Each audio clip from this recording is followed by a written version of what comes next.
Space is silent, but it holds the whispers of countless civilizations. Dr. Sera Nelyth, a xenobiologist hailing from the planet Va'alan, had come to Helios Station seeking knowledge and perhaps a dash of excitement. Clad in the typical Va'aleni fashion, a long, flowing lab coat that shimmered in the station's artificial lighting, she traced delicate fingers along the console in her newly assigned laboratory. This facility was a beacon of advanced science. Shining upon the edge of known territory, researchers from across the galaxy flocked here, each with their own brilliant theories or esoteric mysteries to pursue. Sera's primary mission was distinct: to investigate the mating endurance of humans. Rumors had circulated among Va'aleni scientists that human males could mate repeatedly without catastrophic physical consequences, no fracturing or breakage of biological structures, as so often occurred in more fragile species throughout the cosmos. The notion was utterly astonishing to many. Could this anomaly be purely evolutionary, a combination of environment and culture, or perhaps something far deeper in the genetic code? Sera was determined to find answers. As her first days on Helios Station began, Sera dove eagerly into the archives. She compared various species' reproductive cycles, scanning charts and volumetric holograms in search of patterns. A swirl of images hovered above her workstation: the raucous mating rituals of the Yuva, the ephemeral courtships of the Ikor, the fierce approach of the Naul. And there, in more discreet files, were references to human reproduction texts, describing a robust physiology that showed little to no lasting damage even after frequent, vigorous unions. It was almost comical, she thought. How many alien academics had balked at the concept, or approached it with hushed embarrassment? Yet the question remained: why didn't human males break their equipment after mating daily? To many species, the concept was outlandish. To Sera, it was an irresistible puzzle. On the morning of her third day, Sera discovered that Helios Station had a new visitor, Captain Marcus Vane, a celebrated officer of human origin who had earned a fierce reputation across the galaxy for his daring escapades. Rumor had it that he had negotiated peace treaties with warrior clans, rescued outposts besieged by pirates, and once even tamed a feral Kora beast single-handedly. Sera had only seen images of him in the station's databanks, his rugged face and confident stance portrayed in official military photographs. A strong jawline, wide shoulders, and an assured gaze. Perhaps he might volunteer for an interview or even a few medical scans. Sera felt her hearts for Va'aleni possessed two flutter at the possibility. Not from any personal attraction, of course she was, after all, a scientist. But the chance to observe a prime example of humanity's famed strength was invaluable. In the central atrium, as she walked to meet her colleague Dr. Farim Nereus, the station's daily bustle enveloped her. Helios Station was massive, a cluster of interconnected corridors, research labs, social arenas, and docking bays that sprawled amid the star-flecked void. Dr. Farim De Resurite, known for his blunt speech and flamboyant sense of style, had scheduled a meeting to discuss Sera's research. He greeted her with an enthusiastic grin. "Sera, my dear, you'll never guess who just docked in Bay 121212. The one and only Captain Marcus Vane. I heard he's half the reason the upper brass allocated so many resources to our, shall we say, scandalous line of inquiry." "Is that so?" Sera responded, feigning casual interest. "Well, if he's cooperating with the research, that could be beneficial. My project is starved for hands-on data. Indeed, my sources say he might be open to a consultation." Farim winked. "Given the subject matter, I can't imagine a more intriguing volunteer." A subtle warmth spread over Sera's cheeks. "I suppose I should approach him diplomatically." Farim nodded, then lowered his voice to a conspiratorial whisper. "Just be careful. Humans can be intense. They're quite different from us, not just physically, but culturally. Their emotional vigor can be overwhelming." Sera maintained a professional smile. "I appreciate the warning, Farim, but I am prepared to handle the unexpected." She parted ways with her colleague, making her way through Helios Station's labyrinthine corridors to the docking bay. She rehearsed potential conversation starters in her mind, half anticipating an abrupt refusal. As she arrived, the hiss of pressurized doors and the bustle of cargo drones framed the scene. Docked at Bay 12 was a sleek starship with black plating and faint golden insignias reflecting the overhead lights. A group of uniformed personnel stood by the ship's ramp, finalizing post-flight checks. At their center towered Captain Marcus Vane. He looked much like his pictures, broad-shouldered and self-assured, with a presence that commanded attention. There was an undeniable intensity in his dark eyes as he supervised the unloading of a few cargo crates. Sera steadied herself, stepping forward with a confidence that belied her racing hearts. Captain Vane, Dr. Sera Nelyth, xenobiologist here on Helios Station. He turned, a polite smile lifting the corner of his lips. Doctor, it's a pleasure. You can call me Marcus. Sera introduced herself more fully, explaining her research interests. To her relief, the captain did not appear startled or offended by her mention of human mating. Instead, he nodded thoughtfully, as though he had expected such a query. I've been briefed, he said with a low chuckle. The station told me there's a scientist here quite fascinated with human durability, so to speak. I'd be happy to help, if it fits my schedule. That's splendid, Sera replied. Her pale lavender skin, a hallmark of the Valeni, seemed to glow under the overhead lights. I'll gather some preliminary data, perhaps from your medical records, and then schedule some interviews. My primary goal is to understand how your biology manages repeated copulation without tissue trauma. Marcus raised a brow. When you say it like that, it sounds so sterile. There was a twinkle of amusement in his gaze. She blushed, but quickly regained composure. It's purely academic, of course. The captain offered a brief nod. Of course. Doctor, I imagine our species can seem perplexing, even shocking. We've had more than a few misunderstandings with other races because of it, but I'm glad someone is dedicated to unraveling the whys and hows. They shared a moment of polite silence. Then he gestured toward the corridor. I need to check in with the station's command, but after that, perhaps we can set up a time for me to visit your lab. That would be excellent, Sera said. I'll send you the details. Thank you, Captain. And with that, she was swept back into the station's relentless currents. As she drifted toward her laboratory, Sera replayed the encounter in her mind. She wondered if she had seemed too eager, too stiff, or perhaps too formal.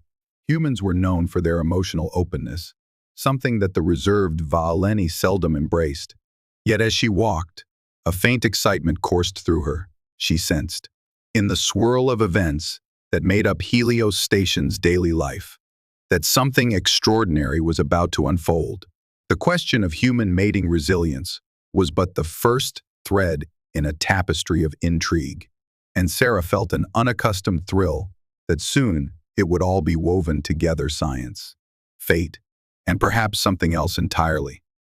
The following day, Sera busied herself in the lab, refining her instruments for human anatomical analysis. She had gained partial access to the medical files of several human crew members stationed on Helios, but Marcus Vane was her prime candidate. The starship captain's personal data had recently arrived, albeit heavily redacted for privacy. She carefully scanned his baseline vitals, gleaning mere hints of the formidable constitution credited to him in military reports. Despite the partial secrecy, she found much to marvel at. Human bones were sturdy, augmented by a regenerative capacity that outpaced many species. Their cardiovascular systems could handle bursts of stress that would fell a Valeni in moments. And the reproductive tissues her focus were rumored to be especially adaptable, resistant to repeated friction and micro-trauma that would typically degrade other species' tissues. As she studied the data, she could not resist a measure of awe. Here was a being whose life experiences reflected a raw survival instinct, bolstered by biology that thrived under repeated challenges. Fareem dropped by in the midst of her studies, brandishing a cup of spiced tea from the station's cafeteria. Any revelations? He asked brightly, placing the steaming cup near her console. Many, though some remain just out of reach, she said. The more I compare, the more questions I uncover. Fareem considered that for a moment. Well, from what I hear, you won't have to wait long for more data. Our dear Captain Vane was spotted in the officers' lounge, inquiring about you. Word has traveled fast that you're conducting a thorough study. Sera let slip a tiny grin. He seems open-minded, if nothing else. Fareem chuckled. My, you should have seen Lieutenant Harrow. The poor woman tried to corner him for some personal questions. She got flustered after a single glance. Humans truly exude an energy we're not accustomed to. Sera took a moment to sip the tea, savoring its floral aroma, then resumed her scans. I'll treat him no differently than any other subject. Professional courtesy above all, of course, Fareem said with a mischievous tilt of his head. Though I suspect you're in for surprises. Humans aren't famed for being predictable. Before she could respond, a summons came through her communicator, an official request for her presence in the station's administrative wing. Captain Vane had arrived for his preliminary consultation. Making haste. Sera traversed a series of curving corridors, passing tall windows through which drifted the faint silhouette of distant stars. Outside, Helios Station's docking arms extended elegantly, a testament to advanced engineering. She took a deep breath as she stood at the threshold of the administrative offices. Inside was a waiting lounge, calm and orderly, fitted with plush seating and a gently humming climate control system. Marcus was seated in a corner, reviewing a tablet. He looked up at her approach, a warm smile easing across his features. "Doctor," he greeted, setting aside his device. "I'm ready whenever you are." They found a small briefing room for privacy. As the door slid closed behind them, Sera arranged her notes on the table. She was keenly aware of the space they shared, the subtle hush in the air, and the faint vibration of the station's life support systems. "Captain," she began, "I appreciate your cooperation. The data I collect will be used only for scientific research and will remain strictly confidential." He leaned forward. "I'm happy to oblige. So, how do we do this?" She tapped a control on her tablet, dimming the room lights and activating a holo display. "We'll begin with a basic questionnaire, covering your understanding of human physiology, particularly focusing on the reproductive aspect. Then, if you're comfortable, we can proceed with a brief physical scan." Marcus nodded, crossing his arms. "Fire away." Sera asked him about his background, his homeworld, any known genetic modifications, personal fitness regimens. He answered with frank efficiency, though his voice took on a softer tone whenever discussing how humans had evolved on a world fraught with environmental challenges and unpredictable predators. And about the practice of daily mating, whether hypothetical or actual, she ventured carefully. "Is it, in your experience, detrimental? Have you known individuals who have faced injuries from overexertion?" Marcus considered, brow furrowed. "I wouldn't say it's a daily commonality for most humans, but it certainly doesn't break anything. Our evolutionary path made us pretty resilient. Injuries can happen under extreme circumstances, but not from typical repeated activities." Sera's stylus glided swiftly across her tablet, recording data. "Indeed, fascinating. And does this resilience extend across your entire population, or is it more prominent in physically adept individuals like yourself?" He chuckled. "Physical conditioning plays a part, sure, but it's fairly universal. Humans, by and large, can handle repeated physical stress in this domain." The conversation continued, meandering through complexities of human relationships, cultural norms, and even the psychological aspects. The sincerity in Marcus's voice lent a depth to the data, painting a vivid picture of what it meant to be a species capable of forging strong emotional bonds, driven by both physical stamina and intangible passion. "Thank you," Sera concluded, powering down the holo display. "Your insights are invaluable. I'll schedule a more detailed scan in our medical bay next. Though I understand you might have station duties." Marcus stood, offering a friendly nod. "I'll make time. If Helios Station can learn something new about my people, I see that as a worthy goal." They stepped out into the corridor, just as Sera began to thank him again. A sudden tremor rattled the flooring. Alarms shrieked overhead. She and Marcus exchanged a startled glance. The corridor lights flickered, and emergency beacons flared a glaring red. A staccato voice echoed over the intercom. All personnel, report to emergency stations. Unidentified vessels have emerged from hyperspace near Helios. Possible raider threat. This is not a drill. Sera's pulse surged. Raiders this deep in civilized space. It was almost unheard of. Marcus instinctively reached for the sidearm at his belt. Stay close. Doctor, he said, voice calm but urgent. We'll need to get you somewhere safe. She swallowed hard. Mind racing. I have to see to my lab. My data. He took hold of her wrist, guiding her firmly down the corridor. Your lab can wait. Your safety comes first. Let's head to the security station. Figure out what's going on. Together, they joined a stream of startled personnel rushing through Helios Station's twisting hallways. The once orderly environment now buzzed with tension and fear.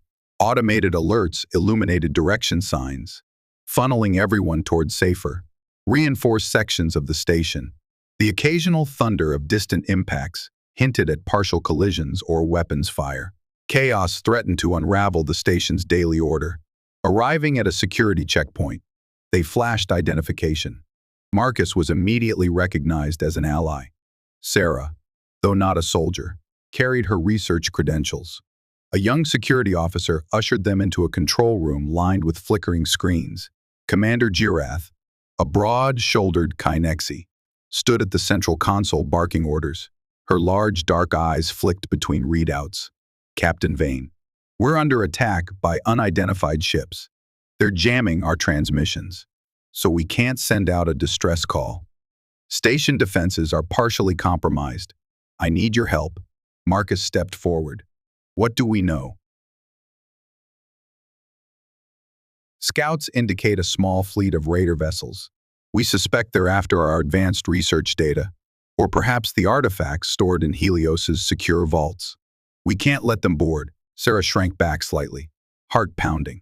Helios Station housed valuable secrets, including cutting-edge medical breakthroughs. If raiders gained access, the results could be disastrous for the entire sector. I'll muster some volunteer fighters, Marcus said. We need to buy time to restore communications. Commander Girath nodded, eyes flicking to Sera. Doctor, the first recommend you stay in the protected core or the medical ward. Sera found herself torn. Part of her yearned to hide away from the terrifying conflict, but another part felt driven to do more. Her research might not be strictly related to station defense, but she had a mind for problem-solving and a determination fueled by academic curiosity. I can volunteer my help in the medical ward, she said. Wounded are bound to arrive soon, and I have enough knowledge of cross-species biology to assist. Marcus offered her a steady look. Are you sure? Yes, she said firmly, voice trembling just slightly. I won't be a burden. This station has given me an opportunity to pursue my studies. I can't just stand idly by. Then go. Stay safe, he said, placing a reassuring hand on her shoulder. We'll handle the raiders. Sera nodded and hurried off with a group of medical personnel, her pulse thrumming in her ears. As they navigated corridors alive with red emergency lights, she glanced back just once, catching a final glimpse of Marcus Vane, his stance resolute, gaze sharpened by the call of battle. Something in her chest tightened, a passing feeling of admiration, concern. She didn't have time to linger on it. Sirens wailed, and the station lurched under another impact. The unknown raiders were closing in. Danger was here, and Helios Station stood at the precipice of a conflict none had anticipated. As the station shook beneath another barrage, Captain Marcus Vane led a contingent of security officers to one of Helios's secondary hangars. They would scramble smaller defense ships and intercept the raiders before they could exploit the station's vulnerable docking ports. The flicker of emergency lights cast shifting shadows across the steel corridors, lending an edge of unreality to the chaos. Twice on the way, they encountered structural damage, twisted metal, and ruptured cables that spat sparks. The station's automated repair drones buzzed about, trying to contain the crisis. Marcus barked orders to keep the path clear. The group pressed on, ignoring the acrid smell of ozone, until they reached the hangar's heavy blast doors. A frantic technician looked up from a console. "Captain Vane? Sir? We have multiple hull breaches on the station's perimeter. The raider vessels are smaller, nimble. They're targeting life support junctions. If they succeed, they could vent entire sections into space." Marcus frowned. "And what of our fighter craft? Already launching. We have a skeleton squadron, though. They weren't prepared for a full-scale assault." The technician pounded a fist on the console. "If we don't restore the station's shield generators soon, we'll be fighting with both arms tied behind our backs." Marcus considered their options. Is the shield generator offline or damaged? Offline. Possibly sabotaged. We lost the remote relays. Someone has to reboot them manually. He turned to the security detail. "I'll take a small team to the generator room. The rest of you get to the docking ports. Try to lock them down." "Roger that," came the reply. And they split up, every footstep echoing in the stark halls. Meanwhile, in the medical ward, Sera and a handful of nurses and doctors braced for the wounded that soon began to arrive. The blast doors to the ward hissed open, and stretchers rolled in, carrying men and women of various species, some unconscious, others groaning in pain. The pungent scent of burnt flesh and panic clung to the air. Sera swallowed down her fear, stepping forward to assist. She located medkits, set up bioscanners, and helped triage each victim according to severity. A Resurite soldier, chest scorched by an energy bolt, gasped in shallow breaths. Sera quickly injected a coagulant that worked on Resurite blood, then sealed the wound with the ward's tissue bonding device. All around her, monitors beeped frantically, and medical staff hustled with grim determination. Though she was no trained combat medic, her knowledge of xenobiology came in handy. She recognized the subdermal plating of a Kinexi warrior and applied the correct analgesic that wouldn't conflict with their metabolism. Another patient, a human engineer, had sustained multiple shrapnel wounds. Sera's hands trembled slightly, but she forced herself to remain steady as she patched him up. Between patients, she overheard snatches of conversation. Raider infiltration in Deck C. They're cutting through blast doors. We need more security personnel there. Each snippet made her heart pound harder.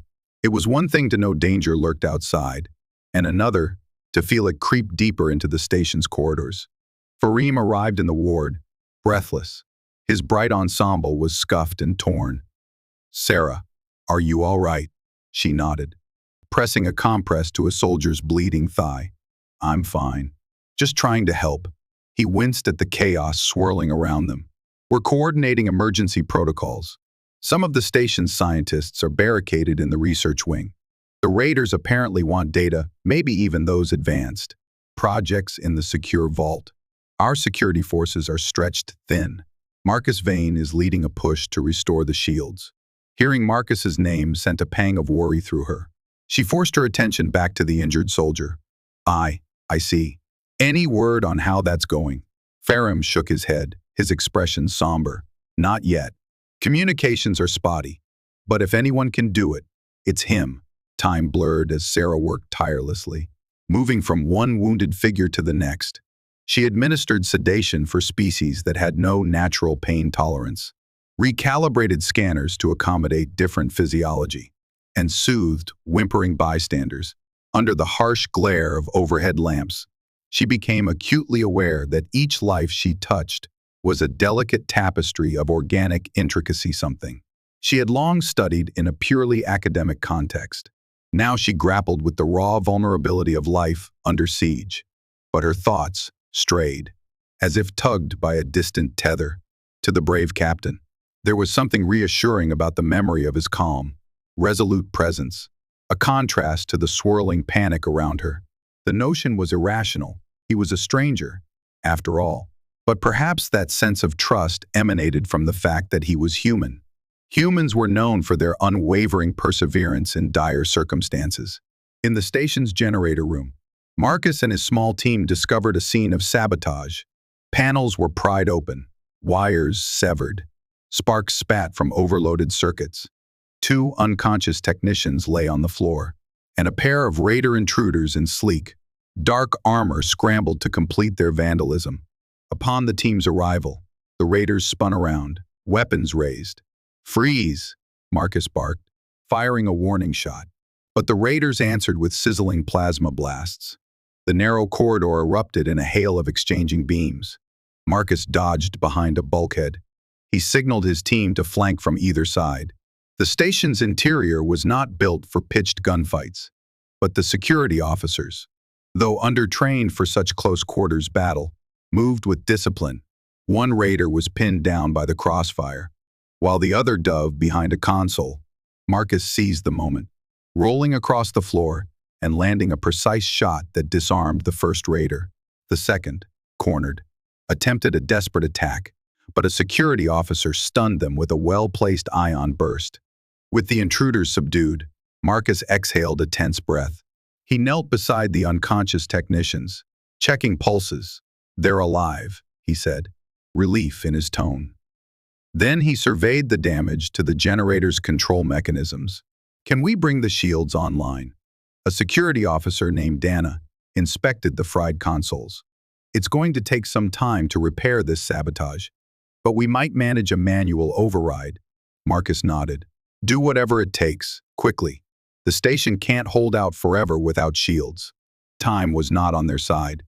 The faint tremors through the deck plating suggested that Helios Station was still under direct fire. Every second, without shielding, allowed more enemy attacks to strike the station's hull. Then the lights flickered ominously. "They've breached another substation," Dana muttered, sweat beading on her brow. "We're losing partial power. We might need to reroute from the secondary grid." Wasting no time, Marcus stepped over to the console. Though not a trained engineer, he had enough experience with Starship systems to grasp the basics. He pried open a scorched panel. "Show me what to do," he said, kneeling beside Dana. "We're in this together, in the medical ward." Sera found a rare moment to breathe. The flow of casualties slowed, and she glanced around at the rows of exhausted doctors and battered soldiers. In the lulls, her thoughts kept drifting to the conflict raging outside these walls and to the man leading the defense. She couldn't shake a strange, nagging sense that the station's survival might hinge on the synergy between its defenders. Helios Station housed crucial data on countless species, including humans. If the raiders succeeded, the consequences would be dire, not just for the station's inhabitants, but for the broader tapestry of knowledge that shaped galactic progress. Still wearing her blood-smeared gloves, Sera moved to the ward's edge, where a reinforced window offered a glimpse of the void. Pinpricks of light flared in the distance fighter ships dueling in silent space. She could almost imagine the raiders' predatory vessels twisting and banking, launching salvos. The station was a fragile fortress in this cosmic sea, its battered hull a testament to unrelenting aggression. She inhaled slowly, her body worn from hours of triage. Her heart's pounded, each beat a reminder that she was alive, that she cared for this place more than she'd expected. Perhaps because Helios Station had become her sanctuary of research, a cradle of knowledge. Or perhaps she felt a flush rise in her cheeks because she had found someone here who resonated with her, even if only faintly. The flickering lights overhead signaled a final push was needed in the generator room. On the other side of the station, Marcus and Dana labored, splicing cables and bypassing destroyed circuits. Finally, after a tense stretch of minutes, the generator console glowed to life. Dana keyed in a reboot sequence. The shield status indicator flickered amber, then green, with an electric hum that reverberated through every corridor. Helios Station's protective barrier reactivated, almost immediately. The pounding vibrations from enemy fire dulled, leaving the station's interior calmer, safer. "We did it," Marcus breathed, pushing to his feet. The security team exchanged tired smiles, but their relief was short-lived. Across the console, a warning display blinked angrily. "Energy spike in docking port 3, Dana read. "They've latched a boarding craft onto the station. It's cutting through the airlock." Marcus's eyes hardened. "We have the shields." But they're already inside. Let's move. We can't let them run rampant. Sir, a guard stepped forward. We're low on manpower as is. I know, Marcus said, but we can't stand by while they carve through the station. I'll call for reinforcements. Let's secure that port. No rest, no second of reprieve. The station's defenders had to respond at once. Marcus led the squad onward, the corridor lights flashing in a disorienting strobe of red. Echoes of distant gunfire and shouted commands reverberated through Helios's twisting passages. Every step hammered home the stakes. If the raiders seized a foothold, Helios Station, and all it stood for, would be in mortal peril. Yet, amid the fear, a spark of determination blazed in Marcus's eyes.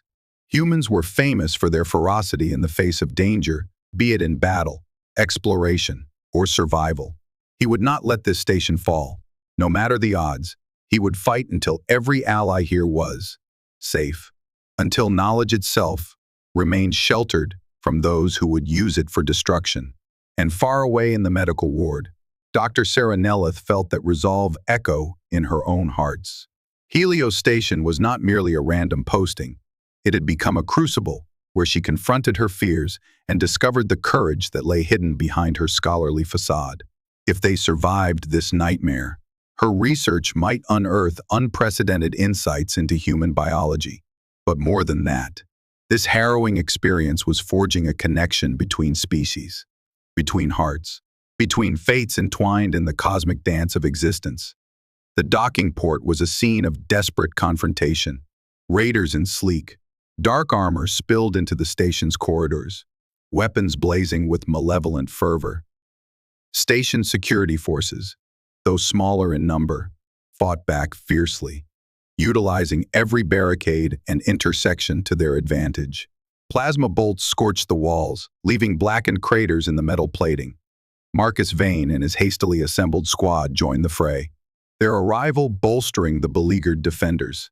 He signaled 2 officers to take up positions behind an overturned supply crate.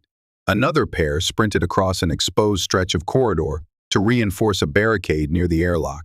Over the din of gunfire, Marcus shouted commands, coordinating a counterattack. A raider in form-fitting armor lunged forward, twin energy blades humming in each hand. Marcus sidestepped the first slash, pivoting on one heel, then drove the butt of his rifle into the raider's midsection. The adversary reeled, but sprang back with alarming agility. Marcus's heart pounded, adrenaline igniting his senses. He parried another blow before one of his fellow officers dropped the raider with a precise plasma shot. All around them, chaos reigned. Smoke drifted in the air, stinging eyes and clogging lungs. Sparks showered from overhead fixtures that had been destroyed by stray blasts. Frantic voices filled the corridor, calling for backup or medical help. Suddenly, an armored figure stepped forward, taller than the others, exuding an aura of command. The raider's helmet featured a snarling emblem, perhaps the mark of a high-ranking marauder. The imposing figure fired a volley of plasma rounds that pinned down several station defenders. The blasts gouged deep holes in the bulkheads, spraying shards of molten metal. Marcus knew they needed to dislodge this foe quickly or risk being overrun. Gathering his courage, he signaled for suppression fire.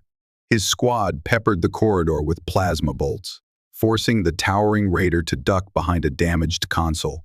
With cover established, Marcus advanced in a low crouch, inching closer to land a decisive shot. A deafening blast ruptured the floor panels behind him, a secondary charge from another raider.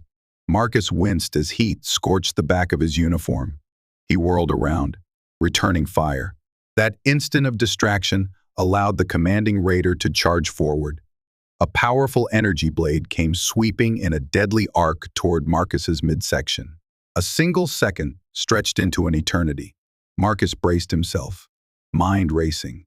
Then, from a side corridor, one of the station's drone turrets, recently activated by a sharp-thinking engineer, whirred to life. It spat a concentrated energy beam that struck the raider's weapon arm. With a burst of sparks, the blade clattered onto the deck. Marcus seized the opportunity, and delivered a precise stun shot to the raiders' exposed flank. The towering foe collapsed to the floor, armor smoking. Station defenders let out ragged cheers, but the battle was far from over. Though the corridor assault had been temporarily halted, the raiders were sure to regroup. Marcus glanced about, scanning for wounded. He barked instructions. Pull the injured back to the med ward. Secure the airlock seal.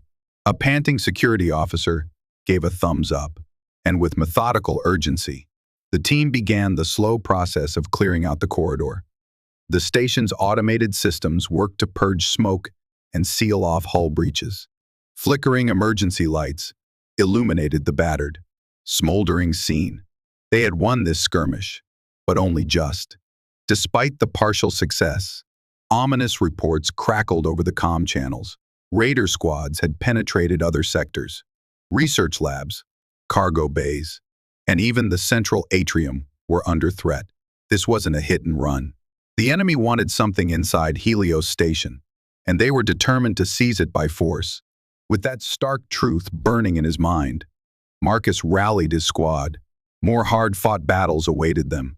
On the opposite side of the station, Dr. Sera Nelyth hurried through a maze of corridors flanked by 2 guards. Her tasks in the medical ward had momentarily slowed, so the head physician granted her permission to retrieve vital research equipment from her lab. That equipment might prove invaluable in treating exotic injuries, especially if the raiders deployed biochemical agents or strange weaponry. A warning klaxon pulsed overhead, echoing off the metal halls. Each shrill note reminded her that danger lurked around every corner. She cradled a handheld data tablet to her chest, her lifeline of research notes. When the small group reached a fork in the corridor, the lead guard raised a hand to pause them. Hearing something up ahead, he murmured. He peered around the corner, weapon at the ready. Before he could react, a crackling net of energy erupted from a side hatch, ensnaring him. The guard convulsed, collapsing to the floor. 2 raiders emerged, brandishing menacing stun devices. "Back!" barked the second guard, firing several hasty shots. One blast struck a raider's shoulder, but the other attacker lunged at dizzying speed, subduing the guard with a sweep of the stun net. Sera staggered backward, fear freezing her limbs. She felt as though the corridor walls were closing in. The battered overhead lights flickered, revealing the glint of raider armor as they advanced. She had no weapon, no combat expertise. Her heart thudded so violently she could scarcely breathe. In a desperate burst of courage, she took a step back, searching for an escape route. But the corridor behind her ended in a sealed bulkhead. She was trapped. As the nearer raider reached for her, she pressed herself against the wall. She thought of her research, her life's work, and the countless wounded souls that needed her help. The raider's visor glowed faintly, reflecting a predatory gleam. Everything in her mind screamed to flee, but there was nowhere to go. Suddenly, an echoing shout broke through the suffocating silence. "Over here!" The raider turned, and in that instant, a figure sprang from a side passage. It was a tall Valini security officer, Sera, recognized from the lab sector. He tackled the raider, wrestling for control of the stun net. The second attacker tried to intervene, but Sera found a sudden surge of resolve. She picked up a stray metal rod from the floor, likely debris from an earlier firefight, and swung with all her might, striking the raider in the side. It wasn't enough to incapacitate, but it disrupted the enemy's balance. That brief opening allowed the security officer to deliver a shot from his sidearm, felling the second raider. Panting, he jumped to his feet, scanning for more threats. The corridor fell silent. "Doctor," he said, rushing to Sera, "are you hurt?" She shook her head, words failing her. Her entire body trembled, adrenaline coursing through her veins. With shaking hands, she helped the officer check on the guards. Both were alive, though stunned, and would need medical attention. They secured the unconscious raiders, activating emergency restraints built into the station's floor plates. Only then did Sera find her voice, hoarse and wavering. "Thank you," she managed. The officer nodded. "We have to keep moving. The raiders are all over these passages. Where were you headed? My lab, she said, struggling to steady her breath. I need specialized tools for potential medical emergencies. All right, let's make it quick. Together, they navigated toward the research wing, staying vigilant for further ambushes. Sera's mind whirled. This was no mere attack. It felt orchestrated, purposeful. They were searching for high-value targets, data, or perhaps something else. She could only hope that Helios Station's defenders, including Marcus, were holding the line. At her lab, most of the lights were off, save for emergency strips running along the floor. Her personal workspace was intact. Despite her trembling fingers, Sera swiftly gathered vials, scanning devices, and portable synthesizers. Her breath came in ragged bursts, but she forced herself to maintain focus. Halfway through collecting her equipment, her gaze fell upon a particular holopanel that displayed ongoing research results. Even in the face of the station's dire plight, she couldn't help but notice an anomaly in the data. Her comparative analysis of human and Va'alini tissue samples was registering a strange reading. Something about the human cellular structure was reacting to Va'alini gene markers in a way that defied known science. A pang of scientific curiosity cut through her fear, albeit momentarily. She quickly saved the data onto a secure drive. She could analyze it further once the danger had passed if they survived. With the lab secure and her supplies in hand, she and the security officer hurried back into the corridor. Alarms still wailed, echoing the collective distress of Helios Station. Every step felt heavier, as though the fate of the station pressed down on them like a physical weight. In the docking port zone, Marcus and the defenders managed to repel the raider incursion. Some of the attackers retreated to their vessels, while others barricaded themselves deeper within the station. Yet the tide seemed to be turning. News filtered in that the station's fighter wing, newly coordinated by the partial shield coverage, had scored significant hits on the raider fleet, pacing among the battered defenders. Marcus allowed himself a moment to breathe. He glanced at the wounded being carried off on stretchers, and once again his thoughts drifted to the medical ward and to a certain Va'alini xenobiologist. He shook his head, recentering his mind. Now was not the time for distractions. Still, a prick of unease lingered within him. He could not banish the image of her kind eyes and gentle voice from his thoughts. Steeling himself, he toggled his comm. Commander Jurath, do we have eyes on the rest of the station? Are we close to retaking full control? A crackling response came through, mostly, but multiple firefights continue near the lower research levels. We suspect the raiders are after advanced biotech data stored there. They're pinned down for now, but we can't guarantee they won't break through. Marcus clenched his jaw. If the raiders seized those labs, they could plunder critical research that might endanger countless lives. We'll send reinforcements, he said. Direct me to the coordinates. He didn't wait for permission. As soon as the details flashed across his HUD, he rallied a handful of determined fighters, and they moved out. The station's corridors were ravaged by the conflict's scarred walls, sparking wires, and palls of drifting smoke.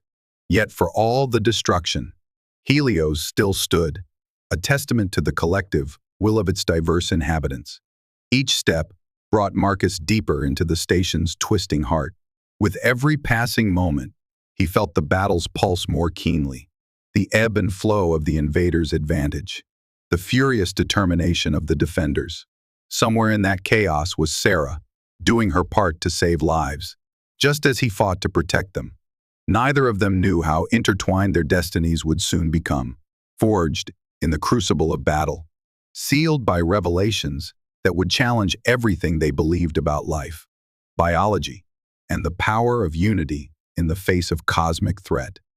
The central research sector lay near the station's core, a complex of laboratories connected by branching corridors lined with reinforced bulkheads. It was here that Helios Station hosted its most delicate experiments, advanced genetics, biomechanical augmentation, cross-species medicine, and more. The place was meant to be secure, yet the pounding echoes of raider weaponry undermined any sense of safety. Dr. Sera Nelyth and her escort, now joined by another pair of hastily rallied security officers, arrived at a junction leading into the deep research archives. Her arms were laden with medical gear, though her heart thundered from the earlier encounter. She summoned what courage she had left to press forward. She had a responsibility to defend the knowledge housed here. This was not mere data, it was the collective progress of countless beings across the galaxy. A heavy door obstructed their path, its locking mechanism apparently damaged. Sparks spit from the panel. One of the security officers attempted to bypass the system using an emergency code, but the console emitted only shrill beeps of protest. Likely sabotaged from the inside, he muttered, pulling off a glove to tap more precisely at the console. We can still override it if we can reroute the power. Sera swallowed hard. She had an above-average proficiency with electronics. Years in xenobiology had taught her to handle intricate machines for scanning and gene splicing. Let me try, she offered. Carefully placing her gear aside, she crouched next to the console, examining its wiring. Thanks to the station's universal design standards, the door's manual override wasn't too difficult to decipher. She identified the primary circuit, fused by a surge. With small tools from her belt pouch, she carefully pried open the panel, searching for the relay that could be reconnected. The corridor's overhead lights flickered, underscoring the precariousness of their situation. As she worked, tense minutes crawled by. One of the officers stood guard, scanning for signs of raiders. Another assisted Sera by handing her tools and shining a portable lamp. At last, a faint hum arose from within the console, and the door slid open with a shudder. Inside, the corridor beyond was partially illuminated by emergency fixtures. Smoke drifted in lazy spirals, giving the place a ghostly air. The group advanced cautiously, weapons raised. Sera clutching her equipment. They glimpsed scattered debris, overturned desks, shattered display screens, fragments of specialized lab machinery. The carnage told a silent story of a sudden, violent assault. They found a small cluster of researchers huddled in a side room, shaken but uninjured. The scientists looked up with relief and fear mingled on their faces. Thank the stars, a middle-aged Aurelian researcher said. We barricaded ourselves when the raiders stormed in. Are they still here? One of the security officers asked. They shot their way into the deeper labs. Another scientist answered with a trembling voice, probably after restricted genetic samples. The station's database said something about an advanced cross-breeding research project. Sera's pulse quickened. Could they be referring to her general domain of study? Her mind leaped to the hush-hush programs, rumored to exist in the lower levels, interspecies fertility experiments, advanced hybridization. She felt a pang of disquiet. If the raiders secured that data, they could wreak unimaginable havoc. Stay here. One officer instructed the scientists. We'll handle the intruders. Then he turned to Sera. Doctor, you'd be safer waiting here as well. She squared her shoulders. I have medical expertise if anyone is hurt, and I understand part of this research better than most. I can help. Though he looked reluctant, the officer nodded. All right, but stay close to us. They pressed forward, deeper into the labyrinth of labs. The corridors branched in multiple directions, each labeled with color-coded stripes, indicating distinct research fields: xenogenetics, biotech engineering, neural augmentation. Occasionally, they came across signs of firefights, plasma scorch marks, broken glass, battered doors forced open by energy cutters. At last, the group reached a heavily fortified entrance labeled Advanced Hybrid Research. A set of reinforced doors stood partly ajar, forced open from outside. Through the gap, a flickering strobe revealed shattered consoles and overturned lab benches. Smoke billowed, carrying the acrid tang of burning circuit boards. Creeping forward, they caught sight of 3 raiders rummaging through the remains of a sealed vault.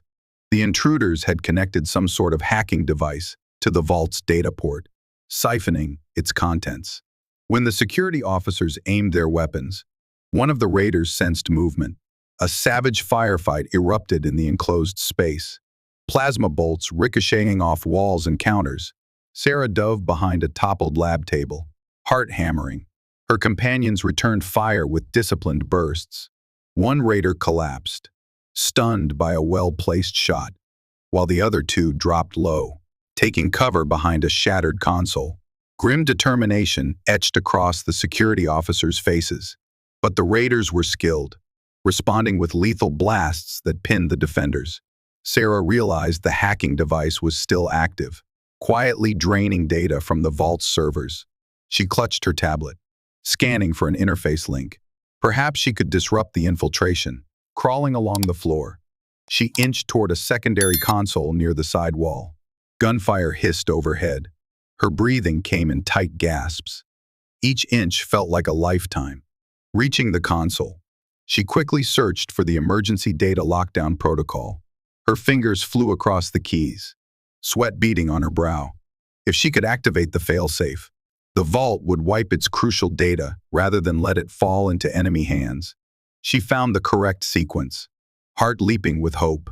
But before she could finalize the command, a raider's helmeted head appeared around the corner of the console. He raised his weapon, and Sera's blood ran cold. There was no cover. She froze. The raider's eyes, shrouded behind a tinted visor, seemed to narrow as his finger tightened on the trigger. Yet he never fired. A plasma bolt sizzled from the periphery, catching the attacker in the chest.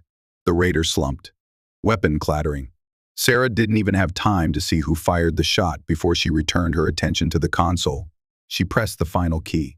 A warning klaxon blared. Data purge initiated, droned the computerized voice.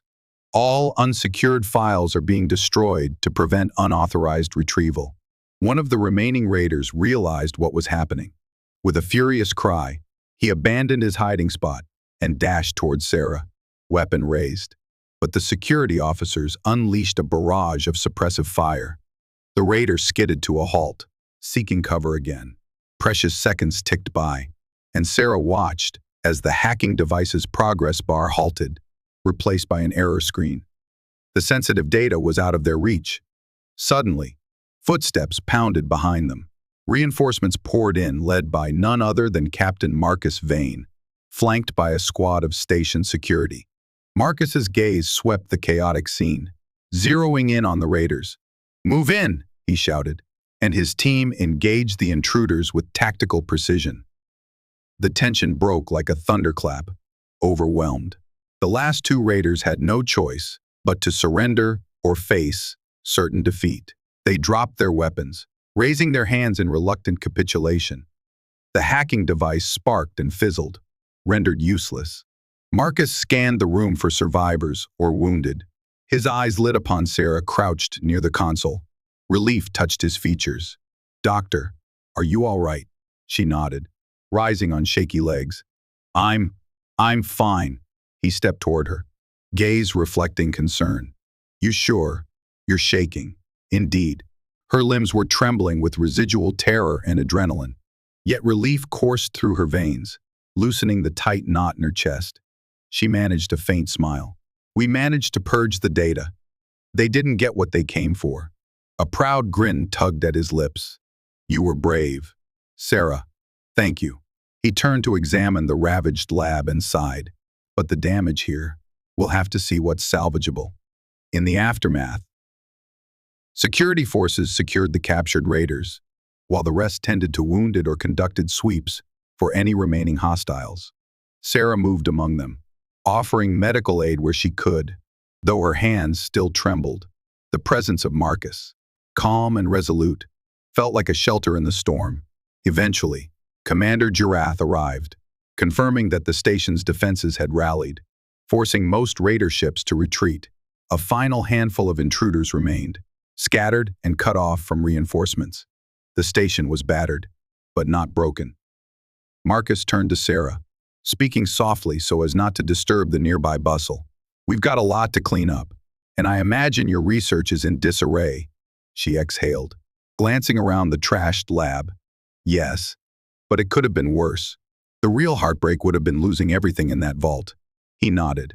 "The station owes you, Doctor. Were it not for your quick thinking, They might have made off with something that could endanger the whole galaxy. Her cheeks grew warm. She tried to deflect. I only did what anyone would do. Not everyone has that courage. Marcus countered gently. She felt a mix of humility and gratitude. Then a pang of realization washed over her.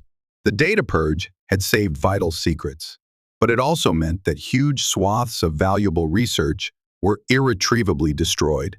Months, if not years of progress wiped in an instant. As a fellow researcher, she couldn't help mourning that loss, seeing the glint of regret in her eyes. Marcus reached out, placing a reassuring hand on her shoulder. "We'll rebuild," he said. "Knowledge can be regained." Sera nodded, swallowing the knot in her throat. "We have to." A subtle change in his expression followed as if he picked up on some deeper resonance beyond the lab's devastation. Their gazes locked for a moment, communication passing in silence. Perhaps it was the intensity of surviving battle together, or the mutual recognition of each other's dedication. She felt warmth flicker beneath her ribs, a rare sense of kinship crossing the boundary of species. Then the demands of the moment rushed back in. Another wave of wounded needed attending. Security needed to track down the last of the raiders. Sera and Marcus parted ways, each drawn into the currents of a station still in crisis. Yet a thread bound them now, woven tighter by the harrowing conflict. That thread would soon be tested in ways neither could predict. For a revelation lay waiting, a truth hidden in the genetics of two very different species, and it would upend not only Sera's understanding of xenobiology, but the entire galaxy's notion of what was possible in the tapestry of life. In the days following the raid, Helios Station slowly regained its equilibrium. Repair crews fanned out across charred corridors, sealing hull breaches and restoring power to compromised sectors. Automated drones toiled ceaselessly, replacing shattered panels and patching up carbon scoring on the station's outer hull. Civilians and researchers emerged from hiding, blinking in the harsh emergency lighting, reuniting with friends and colleagues. Though the raiders had inflicted heavy damage, the station's leadership managed to maintain morale, thanks to the partial success of station defenses and the crucial reactivation of the shields.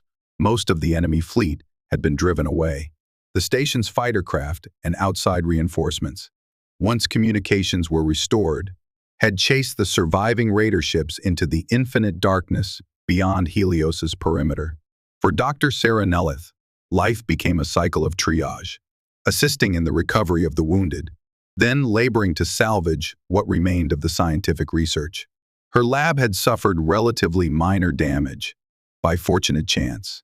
Her personal data backups remained intact, including her notes on human physiology. However, many of her fellow scientists were not as lucky. Entire wings of advanced research had been wiped clean in the data purge to keep it from raider hands. Amid the swirling efforts, she caught glimpses of Captain Marcus Vane.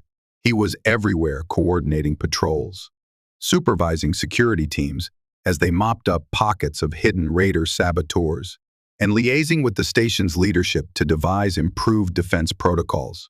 People hailed him as a hero, crediting his quick thinking in the generator room and the docking corridors for preventing an even greater catastrophe. Sera couldn't deny the quiet admiration she felt for him. Several times, she nearly approached him to say thank you, to offer a personal word of gratitude for saving her life in the lab, for fighting so tirelessly to protect them all. But each time, duty pulled him away, or an urgent call demanded her attention. There seemed no right moment to speak more than a few words in passing. Still, the station's daily bulletins carried images of him, battered but proud, his uniform patched over scorched tears, and the knowledge that he still walked those corridors gave Sera a sense of reassurance, however small. Late one cycle, after a grueling shift in the medical ward, Sera made her way back to her lab. She found it quiet and dim. Most of her colleagues had retired for some much-needed rest. Slumping into her chair, she exhaled a weary breath and activated her holo terminal. The familiar glow of her research files steadied her frayed nerves.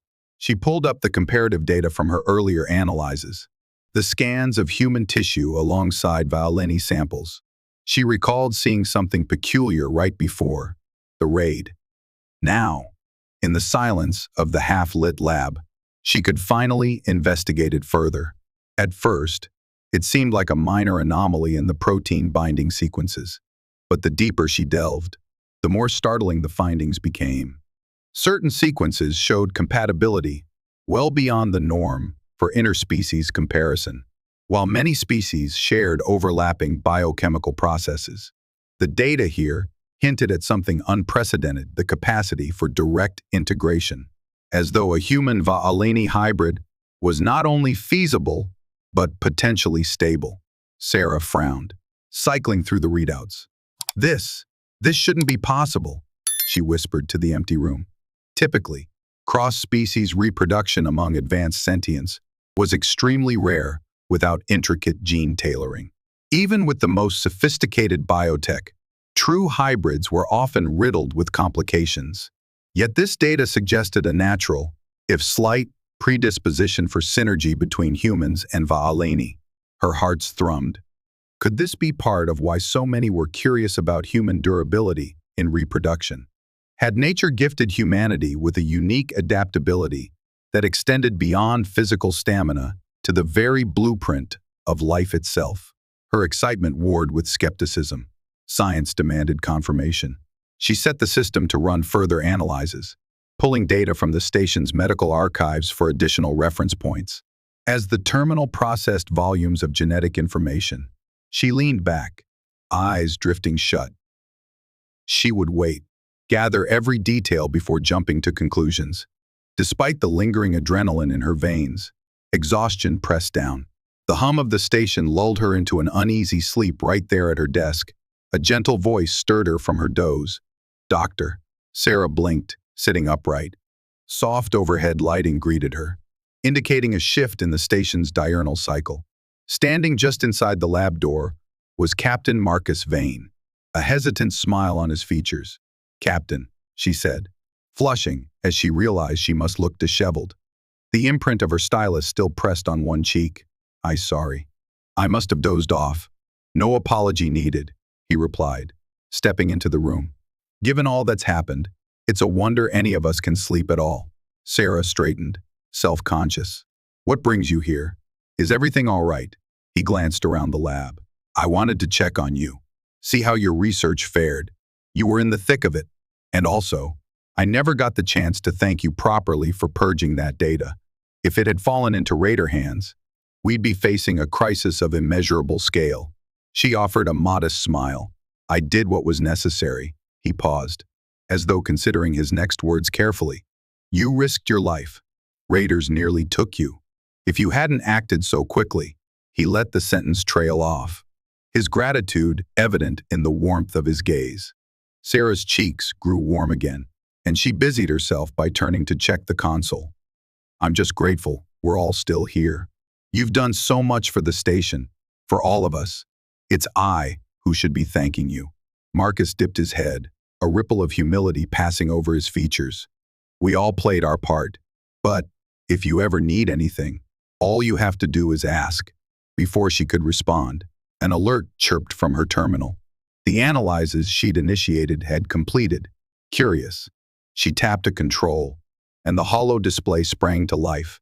Scrolling through lines of genetic correlation data, her eyes widened. The results were even more pronounced than before.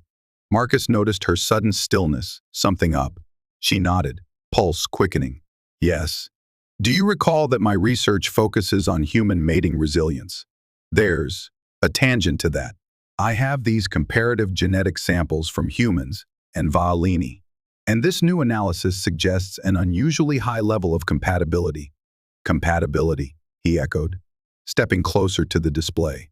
"As in, reproductive compatibility." She glanced at him, drawn by the echo of curiosity in his voice. "Precisely. The typical chance for a successful hybrid between two highly evolved species is minuscule. But these sequences, it's almost as if humans and Va'aleni share a deeper biological resonance." Marcus frowned thoughtfully. "You're certain?" She exhaled slowly. "These are just preliminary findings. But if this is accurate, it defies our current understanding. It could open an entire realm of possibilities, medical breakthroughs, cultural implications. She paused, mind spinning with the potential ramifications. Then a cautious note crept into her voice. I would need more data to confirm. Ideally, an in-depth study with actual participants. For a moment, the room fell silent. Marcus's gaze drifted across the swirling holographic data. Then his expression softened with a hint of humor. That's quite the revelation. One that might attract significant attention if broadcast. Sera nodded gravely. Indeed. I'll keep it discreet for now. The station is still reeling from the raid, and some might not take kindly to the notion of a Valini-human hybrid. Our societies have distinct taboos, fears, prejudices. We can't just fling this discovery into the public arena without caution. Marcus murmured his agreement. You've got a point. Better to proceed carefully. She shut down the hologram, her mind still buzzing with possibilities. For now, I'll refine the data, run more tests. But I have to admit, this is exhilarating, frightening, too, if proven. It could shift interspecies relations more than any treaty or alliance has done. A moment passed, thick with unspoken thoughts. Marcus turned toward the door, though he lingered near the threshold. Sera, in the last few days, we've faced a threat unlike any I've seen. We pulled together, and we discovered truths that might reshape our futures. He hesitated, then continued. Don't let the magnitude of it scare you. You have allies here. She felt an unexpected flutter in her stomach at the reassurance in his tone, at the simple mention of her name on his lips. Thank you, she replied, her voice quiet but earnest. I won't. With a brief nod, he took his leave, footsteps echoing lightly down the corridor. Sera stood there, the lab door sliding shut behind him, her mind alight with questions. Curiosity surged. What if this discovery was more than a mere academic footnote? Human physiological adaptability might extend not only to frequent mating, but to cross-species synergy on a molecular level. She thought back to the question that had lured her to Helios Station in the first place. Why don't human males break their equipment after mating daily? She'd sought a scientific answer, never expecting it might lead to a revelation about the potential to create new life between species. In the hush of her lab, Dr. Sera Nelyth breathed in the recycled air of Helios Station. On her console, the data scrolled, silent testament to a future that beckoned. She could not possibly comprehend, in that quiet moment, how personal her discovery would become, and how it would draw her and Captain Marcus Vane ever closer. Bound by forces neither of them yet understood, days turned into weeks as Helios Station limped back to something resembling normalcy.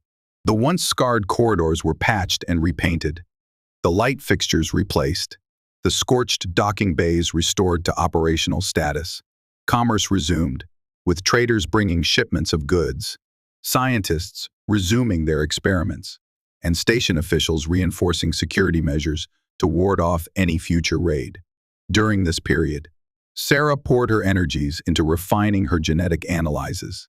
Late nights found her hunched over the lab console, cross-referencing new tissue samples provided by human volunteers from the station's small civilian population.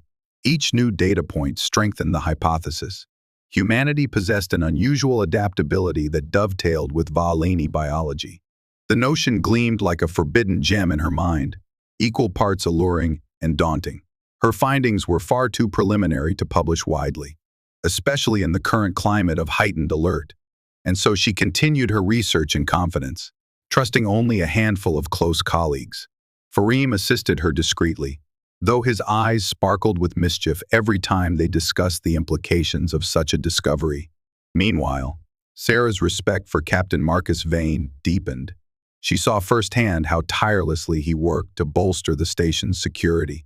In the wake of the raid, disquieting rumors trickled in talk of a shadowy figure known only as the Broker, reputed to fund illicit bioweapons research, rumored to be the true puppeteer behind the raiders. Marcus took every whisper seriously, urging Helios Station's leadership to track down leads and fortify their intelligence networks. But there was another, more personal development overshadowing Sera's scientific pursuits. She felt it in fleeting encounters with Marcus, in the stolen glances and soft smiles, in half-finished conversations that left her heart fluttering like a captured bird. A tension simmered between them, unacknowledged yet undeniable. She tried to dismiss it as a passing fascination, a response to shared danger, but it grew stronger with each exchange. One evening, after an exhaustive day of testing new sample sets, Sera stood by an observation window near the station's outer ring. Beyond the thick glass, stars shimmered in the unending black, a cosmic tapestry that always stirred her wonder. She felt the gentle vibration of an approaching presence and turned to find Marcus behind her, clad in his customary uniform. "Mind if I join you?" he asked softly. She shook her head, smiling. Not at all. They stood side by side, gazing at the galaxy's grandeur. For a time, neither spoke. The hush felt profound, a shared refuge from the station's bustle. Finally, Marcus broke the silence. "Do you ever tire of it? The weight of knowledge you carry?" His tone was introspective. She glanced at him. "Sometimes. But it's what drives me, the pursuit of understanding. Even if it leads to unsettling revelations." She turned back to the stars. "What about you? Don't you tire of being the hero, always on guard against the next threat?" A wry smile curled his lips. "Hero is a strong word.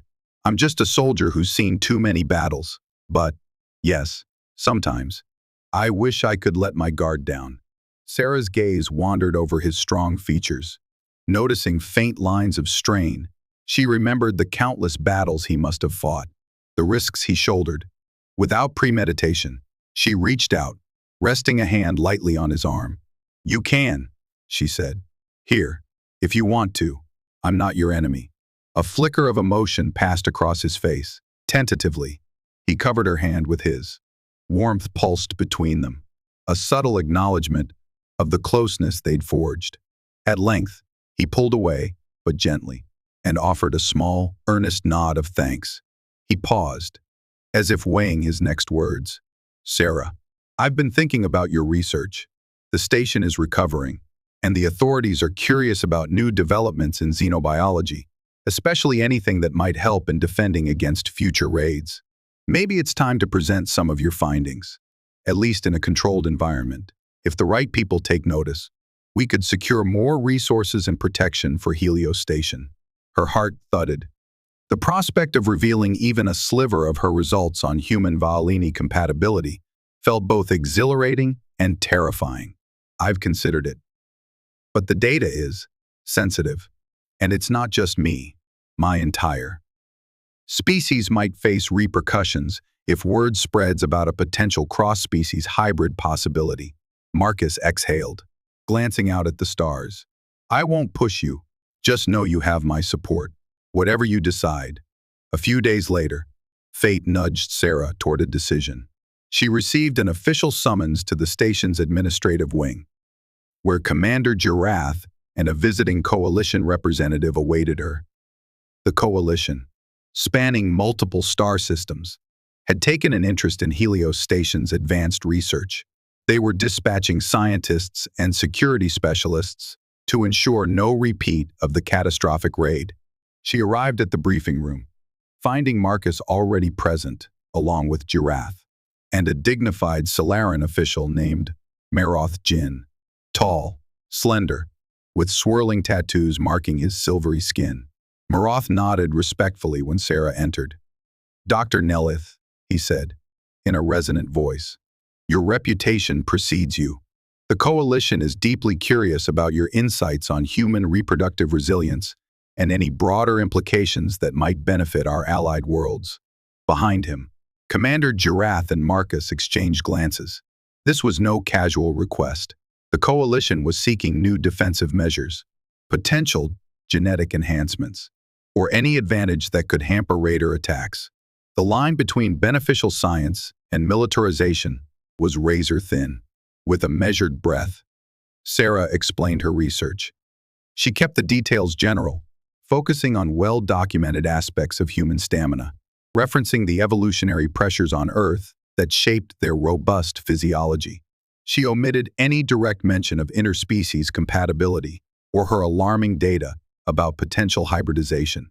For now, Marath Jin listened intently, occasionally asking clarifying questions. Your findings are intriguing. If we could replicate aspects of human tissue resilience in vulnerable species, we might significantly reduce casualties during raids or other conflicts. Sera nodded slowly. It's theoretically possible to engineer treatments that bolster tissue durability or expedite recovery from stress-related injuries, but it requires extensive ethical review and deeper research. Of course, Marath replied, a polite smile masking a more calculating glint in his eyes. The coalition is prepared to allocate funding, equipment, and security to ensure Helios Station's work continues without interference. We're also keen to see if human biology might inspire advanced soldier enhancements, a delicate subject, but crucial in these troubled times. Hearing that, Sera's stomach clenched. The last thing she wanted was for her research to contribute to some arms race. She glimpsed Marcus's expression. He looked similarly uneasy. Commander Girath, however, seemed pragmatic. The station needed allies, and the coalition's resources were invaluable. Staring at the display of star charts behind Marath Jin, Sera weighed her words carefully. I appreciate the coalition's support, but I must caution, our goal is understanding and healing, not fueling more conflict. Human biology has broad implications, ones that transcend warfare. Marath's polite facade remained intact. Of course, Doctor, the coalition likewise values life above all. We only seek ways to safeguard it. The meeting concluded on cordial terms, with promises of further discussions. Once Marath departed, Commander Girath turned to Sera and Marcus. We need to tread carefully. The coalition's help is a godsend, but we can't let them turn Helios into a military lab. Marcus nodded. Agreed. We protect the station's integrity, or we risk losing ourselves. Sera left the briefing with a swirl of conflicting feelings. The coalition's interest was no trivial matter. If they dug too deep, they might uncover her more radical discovery of potential Va'alini human hybridization. She suspected that knowledge would inflame certain factions who saw hybrid experiments as a taboo or a threat. That evening, she locked herself in her lab, paced the floor, and finally made the decision to confide in the one person she trusted most, Captain Marcus Vane. If Helios Station was marching toward a crossroads, one that could compromise the ethical boundaries of her work, he had a right to know the whole truth. She summoned him via comm, asking if he could come by after his shift. He arrived a half-hour later, the tired lines under his eyes a testament to a busy day. She greeted him with a gentle nod and sealed the lab door behind them. Heart pounding, she guided him to a secluded corner where a holographic privacy field hummed to life, ensuring their conversation would remain confidential. I have to show you something, she began, voice taut with nerves. Please, understand that this is still preliminary, but I can't keep it secret anymore. Marcus stepped closer, concern etched across his features. What's going on? Her fingers danced over the lab console, activating a refined version of the genetic analysis. Holographic helixes spiraled into view, side by side, one labeled human Homo sapiens and the other Va'alini. Colored markers indicated points of high compatibility. These are sequences I've isolated, she explained.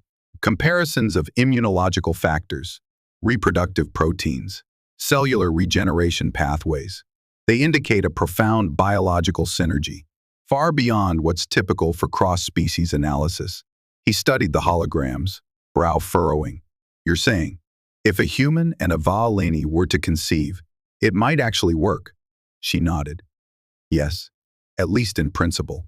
That's what the data suggests. Not a guaranteed success in every case, of course. But the possibility is there, and that's extraordinary. Marcus rubbed a hand over his chin. Processing. Extraordinary indeed. Have you told anyone else? Only a few scraps to Fareem, but he doesn't know the full scope. And now you. She took a trembling breath. Marcus, I'm terrified. If the coalition, or some private interest like that, Broker we've heard rumors about realizes the potential here. They might try to exploit it. Hybrid programs, forced experimentation. It's a dark road. We can't let that happen. His gaze hardened. Protective instinct evident. No, we can't. This has to remain confidential until we find a way to safeguard it. Sera's shoulders eased slightly. Having unburdened herself, she felt both relief and a deeper anxiety at what might come next. "What do we do?" she whispered. "We confide in a few trustworthy allies," Marcus said decisively. "Commander Girath, perhaps. We prepare a plan to keep your data secure. If you've discovered this, others might already suspect. We need to be ahead of them." She nodded. "I agree." A quiet moment passed, thick with the gravity of their conversation. The swirling holographic helixes cast dancing lights across their faces. Sera looked into Marcus's dark eyes, feeling the unspoken implications of her discovery. A child born of a human and a Va'aleni. It was more than a biological curiosity. It was the forging of a new link between two species, a living testament that evolution could bridge gaps once deemed unassailable. She caught her breath, a half-formed thought trembling on her lips. "Marcus, the station's initial impetus for my research was a question: why don't humans break themselves with daily mating? It all ties back to your people's resilience. And now, it suggests a new horizon for life itself." His expression softened, a glimmer of wonder shining through fatigue. Sometimes, life surprises us in ways we never dared imagine. For all our differences, maybe we're not so separate after all. Emotion flared within her, unexpected and overwhelming. She struggled to compose herself. In that moment, logic warred with the spark of attraction that had been simmering between them for weeks. The hush of the lab enveloped them, an intimate pause in the universal tumult. Marcus cleared his throat gently, stepping back from the display. "We'll do this right. We'll protect your work and ensure it's used for good, not twisted by greed or fear." Sera nodded, grateful for his steadfastness. "Thank you." He offered a small, reassuring smile. "You're not alone in this, Sera." As he turned to leave, she found herself wanting to reach out, to prolong the moment. Instead, she stood rooted, listening to the hush of the door sliding closed behind him. In the aftermath, the holographic images of entwined DNA still flickered, mesmerizing and portentous. She was left with the echo of her own heartbeat, and the knowledge that her discovery would send ripples far beyond Helios Station. For in that quiet lab, amidst the aftermath of a brutal raid, something wondrous had taken shape. The possibility that two species once deemed wholly separate might unite in the most profound way imaginable, forging new life from the darkest corners of the cosmos, under the silent gaze of distant stars. Helios Station had begun to heal. Hallways once scorched by plasma fire gleamed again with fresh plating. Damaged labs were reconstructed, new shipments of materials arriving weekly under the Coalition's watchful eye. Yet for all the outward calm, a sense of quiet tension permeated every deck. Whispers of the broker's machinations drifted through the station like a cold current. Commander Girath, heeding Marcus Vane's counsel, increased patrols and surveillance. Checkpoints dotted key corridors, and biometric scanners restricted access to sensitive areas. Dr. Sera Nelyth's lab was relocated to a more secure sector, guarded round the clock by trusted security forces. Only a handful of personnel, including Marcus and Girath, knew the full reason for this heightened vigilance, the potential bombshell hidden in Sera's ongoing research. One day, an unmarked freighter arrived at Docking Bay 5, supposedly carrying medical supplies for the station's hospital wing. Standard inspections revealed nothing amiss at first, but a seasoned logistics officer caught discrepancies in the cargo manifest. Upon deeper probing, they discovered compartments housing advanced scanning devices, equipment capable of detailed genetic mapping. Word reached Marcus and Girath within hours. A search team was dispatched, but the freighter's crew had vanished, leaving only a skeleton staff who claimed ignorance. The suspicious equipment was impounded, fueling suspicions that some outside force, likely the broker, sought to infiltrate Helios Station's research once more. The station's leadership convened in an emergency meeting. Marath Jin, the coalition representative, attended via HoloLink, promising to dispatch further assistance. However, his offers seemed carefully measured, as though weighed against the coalition's own interests. Tension crackled in the air. Had the broker planted sleeper agents here, waiting for the chance to strike? In her fortified lab, Sera pored over fresh data. Recent volunteer samples included more diverse human backgrounds, colonists from different worlds, each with slightly unique adaptations. Astoundingly, the fundamental compatibility with Va'aleni genetic markers held firm. The principle remained unchanged, where other species' DNA might clash. Humans exhibited a tolerance, even an eagerness, to adapt at the molecular level. Sweat beaded on her brow as she realized the significance. This was no fluke. She'd tested enough samples to confirm it. Humans truly possessed a trait that bridged one of nature's most formidable barriers: cross-species reproduction. Though far from guaranteed, the potential for a stable hybrid was real. It was like witnessing a new branch of evolutionary possibility unfold before her very eyes. She thought of Marcus, how he represented so much of what she admired in humanity: resilience, courage, a capacity for forming profound bonds. Her heart fluttered at the memory of his thoughtful gaze, the warmth of his presence. Part of her dreaded the moment she'd have to reveal the magnitude of her findings. Another part yearned to share it with him, to confide every detail of her awe and trepidation. Yet time was not on their side. Events began to accelerate. Late in the station's night cycle, a muffled explosion rocked the lower habitat ring, knocking out power to several decks. Security teams scrambled to contain the aftermath. It was not a catastrophic blast, but it created chaos alarms, flickering lights, jammed doors. Under that cover, unidentified figures attempted to breach the medical archives. Captain Marcus Vane led a swift response team. They cornered 3 masked infiltrators in a vacant corridor near the archives. A furious firefight erupted amid the strobing emergency lights. Plasma bolts carved glowing trails through the air, striking walls and door panels with sizzling impact. Marcus crouched behind a support beam, returning measured shots.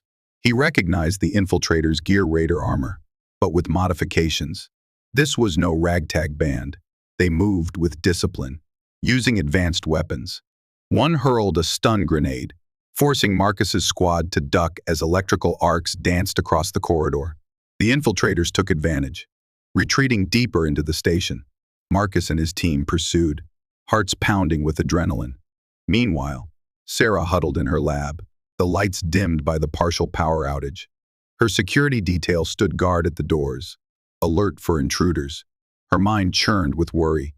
If these saboteurs were heading for the archives, it meant they might also have an interest in other research spaces, including hers.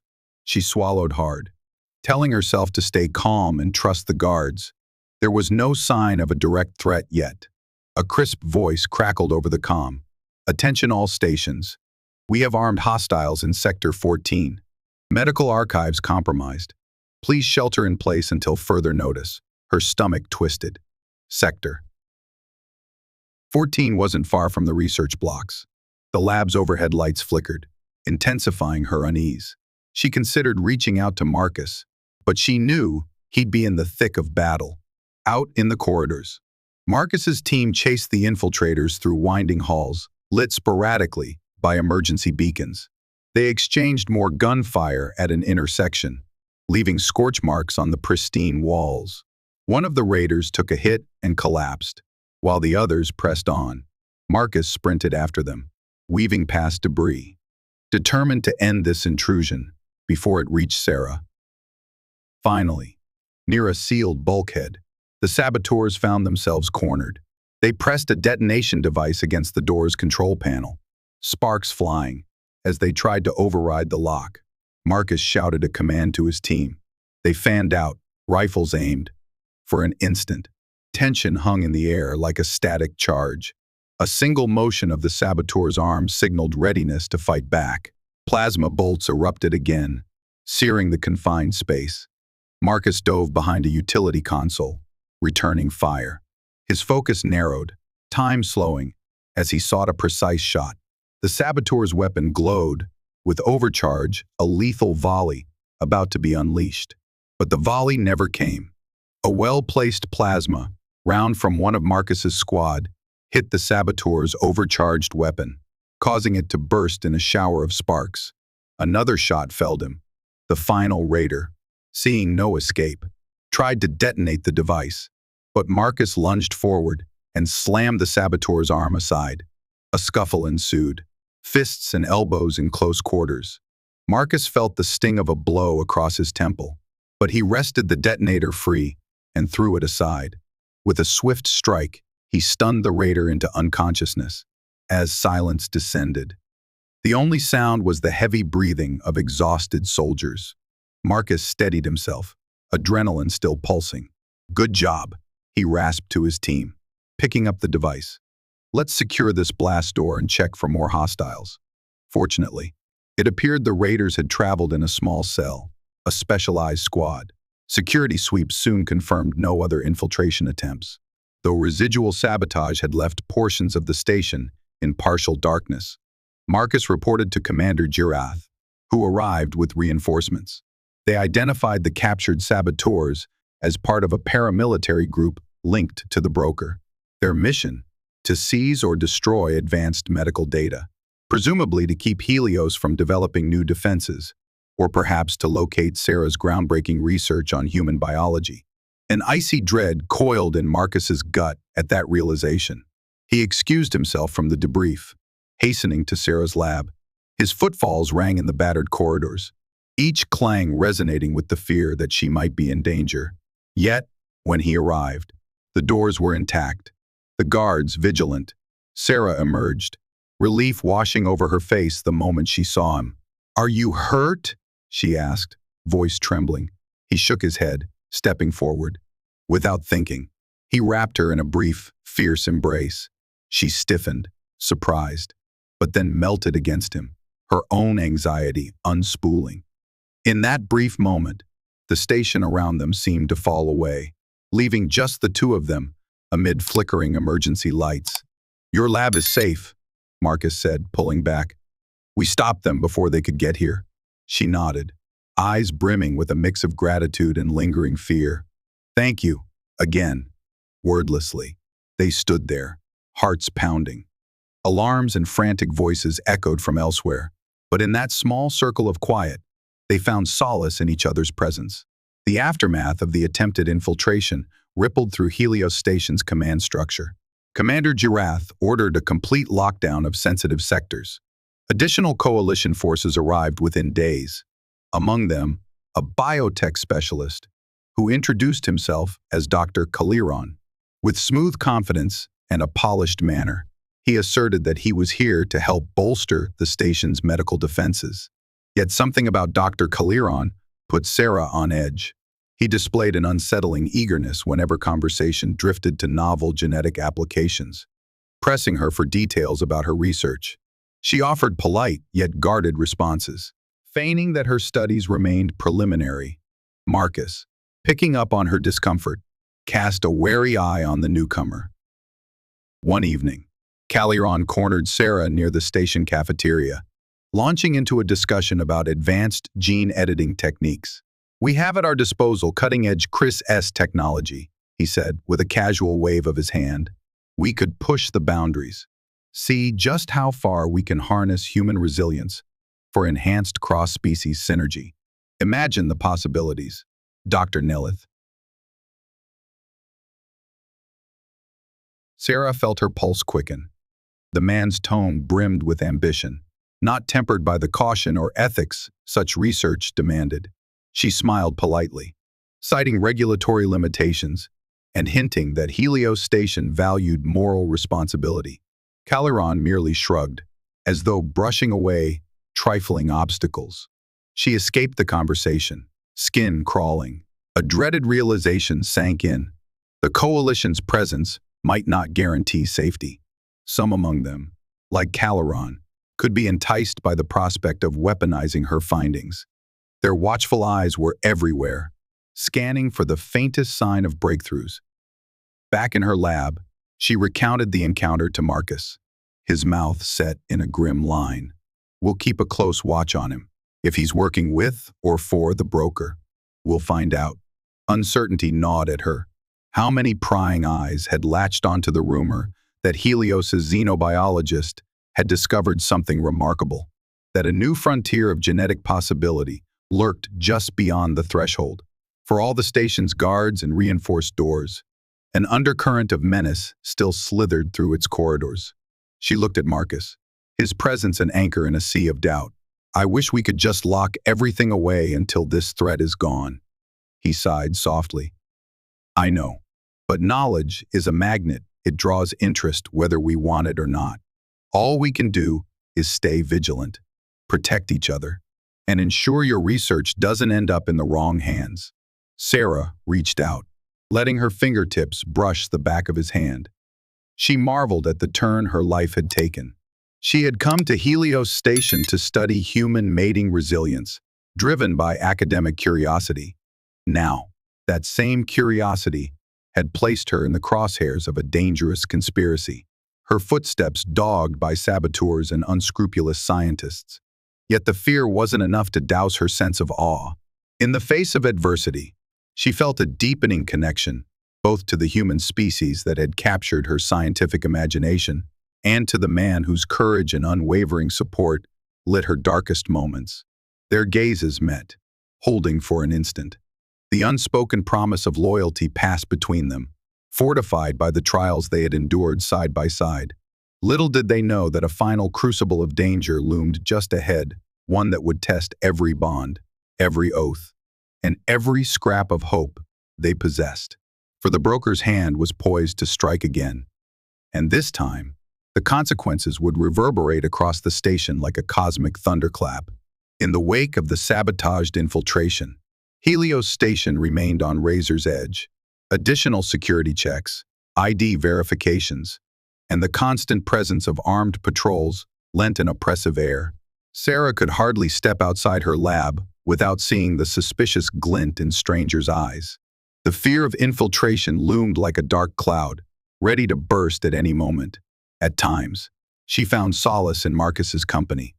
Between his duties, he would stop by to share a cup of synthesized tea or swap updates in hushed tones. Small gestures of warmth and normalcy amid the tension. Their bond deepened, wordless and undeniable. Still, the threat of the broker loomed. Rumors swirled that the elusive puppet master was displeased by the failed attempts on Helios Station, that he'd send a larger force or a cunning spy to secure whatever secrets Dr. Nelyth guarded. The final blow fell on a night cycle. Just as the station's artificial lighting dimmed to simulate dusk, a coalition frigate arrived unexpectedly at Docking Bay 2, broadcasting urgent credentials that demanded immediate clearance. The official story: they were delivering advanced medical equipment to assist with a rumored outbreak on a nearby colony. The station's controllers granted them access. No sooner had the frigate docked than the base sensors detected unauthorized signals beaming between the vessel and hidden nodes across Helios. Commander Girath scrambled security squads, but it was too late.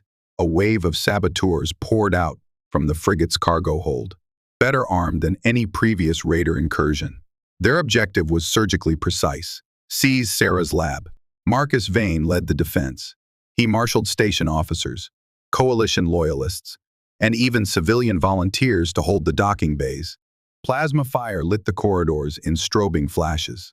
Shouts and the hiss of energy blasts mingled with the station's alarms. Despite the defenders' bravery, the saboteurs advanced with chilling coordination, systematically cutting power to certain decks, jamming communications, and forcing entire sections into darkness. In her lab, Sera watched the monitors in horror. Iconic red lights blinked across Helios's schematic, marking sabotage sites. A band of at least a dozen intruders was closing in on the research block. She and her security guards braced for the worst. She encrypted her findings again, even preparing a last resort data purge. She wasn't sure how long they could hold out. The overhead lights flickered with each ripple of gunfire reverberating through the station.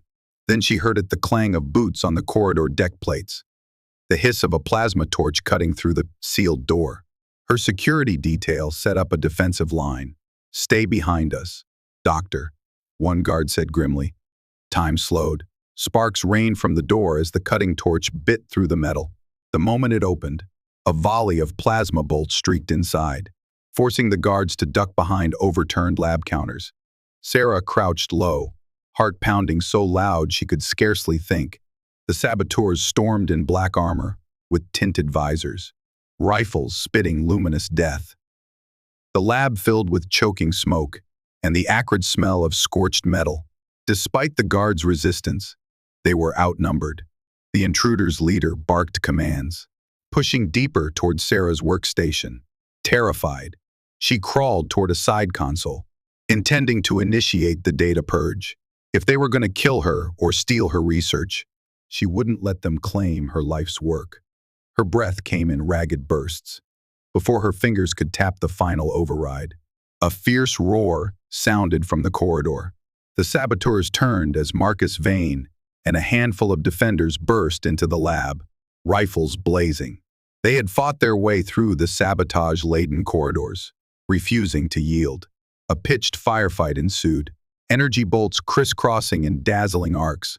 One saboteur lunged at Sera, gun raised. She froze, certain her life would end in an instant.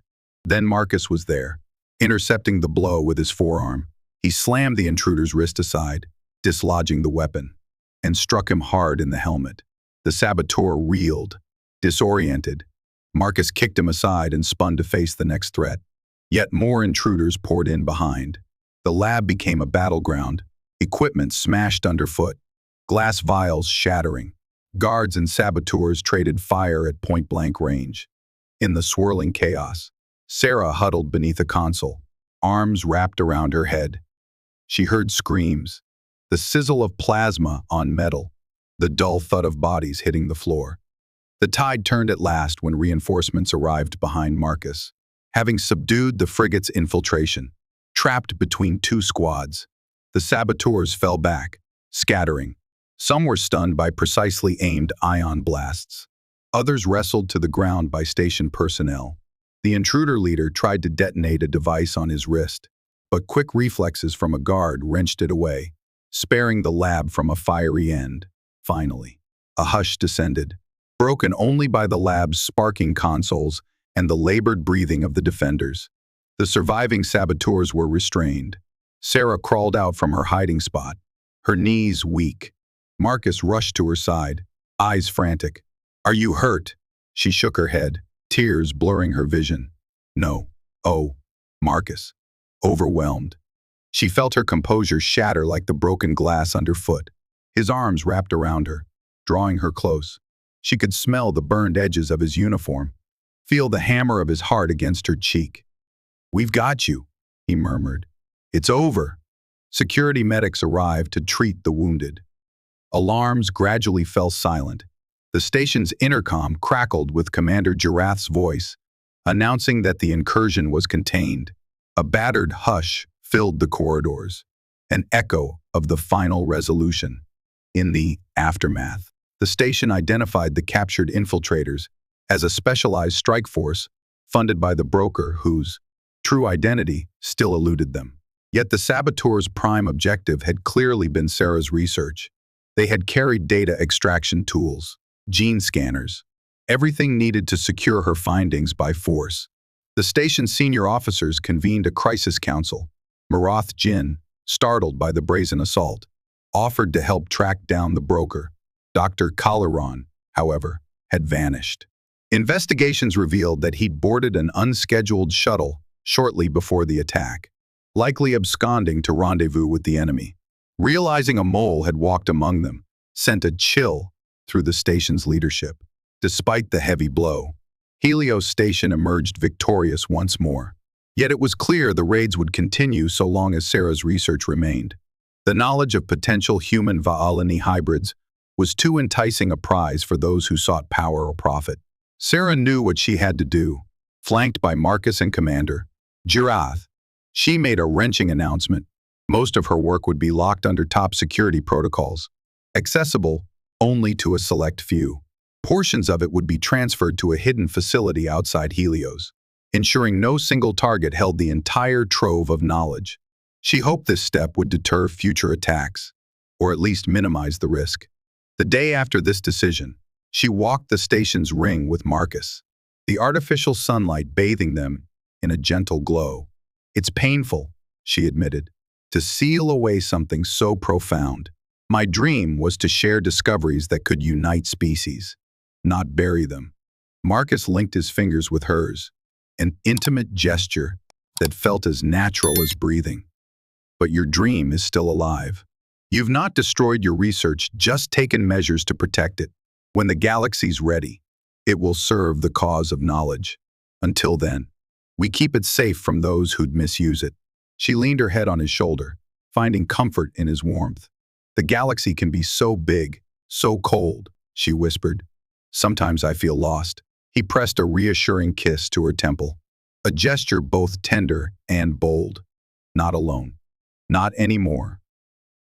They strolled in companionable silence. Past them, Helios's inhabitants went about their day, some still shaken by the near disaster, others resolute in rebuilding. Lights flickered from newly repaired panels, giving the station's interior a strange, hopeful shine. At length, Sera stopped before an observation window, gazing at the stars. "I came here to unravel a simple puzzle about human physiology. I never expected all this." She gestured to the cosmos, her tone laden with gratitude and sorrow. Then she turned to Marcus, meeting his dark eyes. "Nor did I expect you." He took her hands, voice soft. "Sometimes, fate has plans of its own." A gentle hush fell as they regarded each other. Then, with unspoken agreement, they closed the distance. Their lips met in a quiet, lingering kiss, an affirmation of everything they had endured. The pangs of fear, the weight of secrets, the fires of battle, it all melted away in that stolen moment beneath the station's glow. When they finally parted, their foreheads touched, and Sera's hearts felt as though they might burst. She saw the same emotion mirrored in Marcus's gaze. Possibility. A future built on shared purpose and an unlikely bond that defied biology's rigid rules. In the weeks that followed, life found a new rhythm. Repair crews finished restoring Helios Station to full operational status. Coalition ships lingered for a time, then departed, their help replaced by a more self-reliant security framework. Commander Nelyth vowed to keep close watch for the broker's return, determined to preempt any further attacks. Sera continued her duties in a scaled-back capacity, aiding in medical breakthroughs and cross-species treatments, unrelated to her sealed research.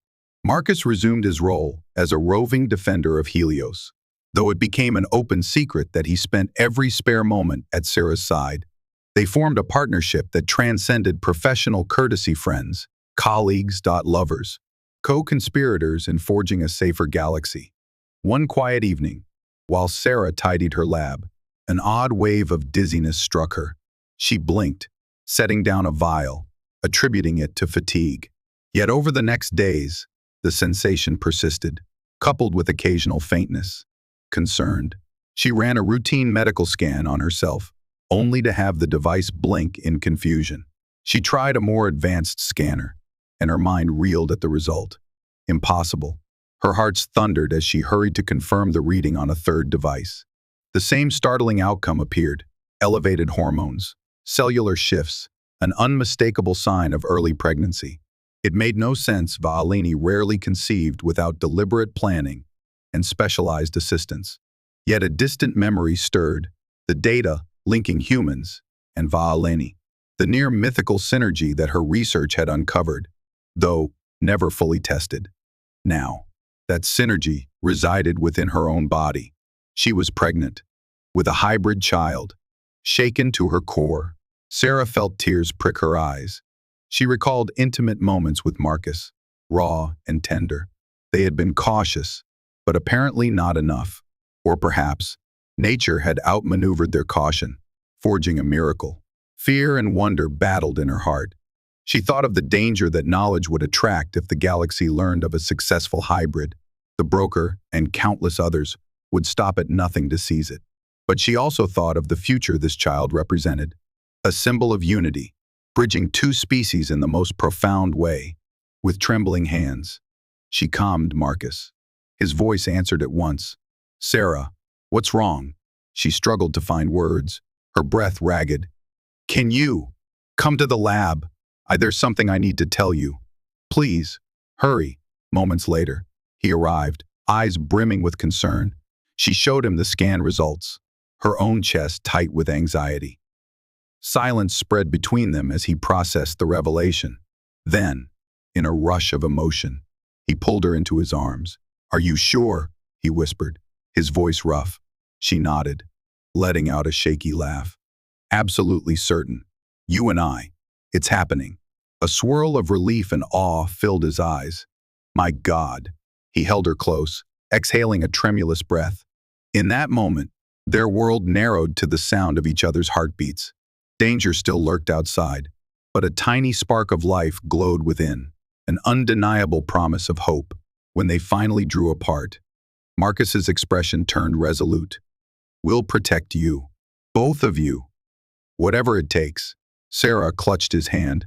"I won't let fear steal this away from us." They reached an unspoken understanding. The secret must be guarded carefully. For now, only a select few could know. A swirl of questions assailed them. How would Valini biology meld with human growth cycles? What complications might arise? Whom could they trust for medical care? But overshadowing every worry was a gentle warmth in Sera's belly. A physical reminder of a miracle.